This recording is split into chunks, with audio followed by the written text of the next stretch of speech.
এখনো মরিনি। কিন্তু কেন? হ্যাঁ, আমি তো সকালে তোমার শরবতের ভিতরে বিষ দিয়েছিলাম, তোমার তো খেয়ে মরে যাওয়ার কথা। হ্যাঁ, আমার মরে যাওয়ার কথা, কিন্তু আমি কেন মরিনি শুনবি? শোন তাহলে।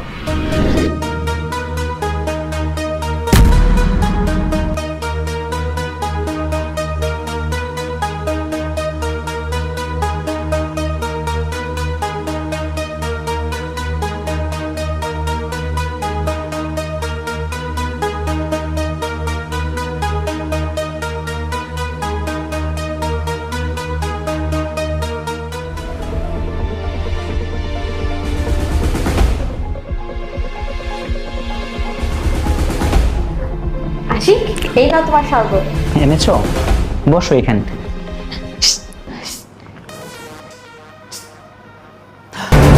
স্যার জুস খাবেন না, জুসে বিষ আছে।